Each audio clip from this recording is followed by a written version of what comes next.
dan dicuci hatinya Rasulullah SAW.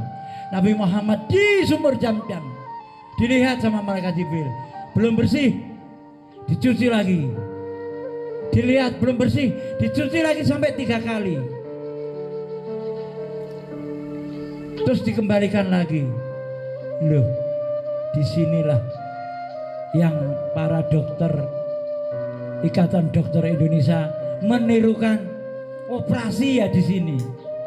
Dulu gak ada yang operasi apa gimana, karena dia belajar hadis Rasulullah, belajar Al-Quran dan menemukan yang seperti itu. Malaikat Jibril membedah hati Rasulullah, diambil dicuci, akhirnya ada operasi kandungan, operasi apa, dia menirukan perjalanannya Rasulullah yang dibedah oleh malaikat Jibril. Dan ketika itu, setelah itu ditutup kembali, berangkat dari Masjidil Haram ke Masjidil Aqsa, dari Masjidil Aqsa ke Sidratul Muntaha. Jadi ketika selesai dari Masjidil Aqsa, Masjidil Aqsa itu yang sekarang Palestina itu, Palestina yang perang itu, ada Masjidil Aqsa di sana. Jadi perjalanan Kanjeng Nabi dari mulai Masjidil Haram ke Masjidil Aqsa, dari Masjidil Aqsa ke Sidratul Muntaha.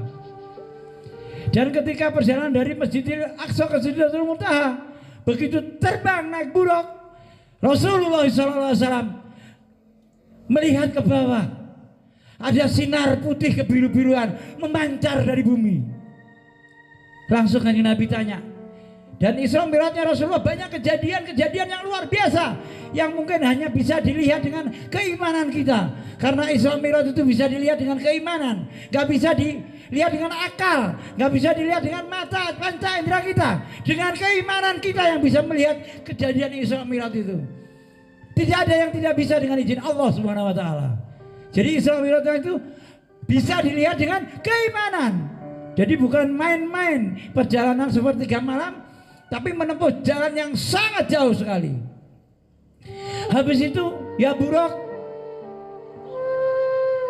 ketika ada sinar putih kebiru-biruan itu, Kanjeng Nabi tanya kepada malaikat Jibril, ya Jibril, itu sinar apa ya Jibril?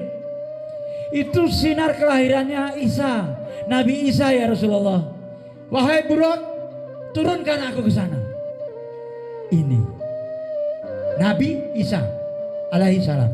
Nabi Isa, Nabi Isa itu yang disembah sebagai Yesus di kalangan Nasrani, Nabi Isa.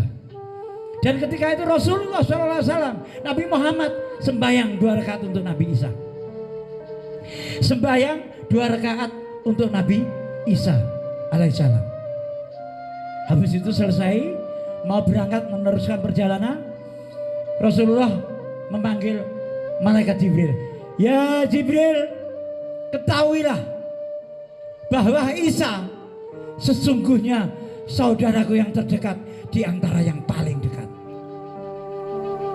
Jadi Nabi Isa itu saudaranya Kanjeng Nabi yang terdekat di antara yang paling dekat. Itu dawuh Rasulullah SAW.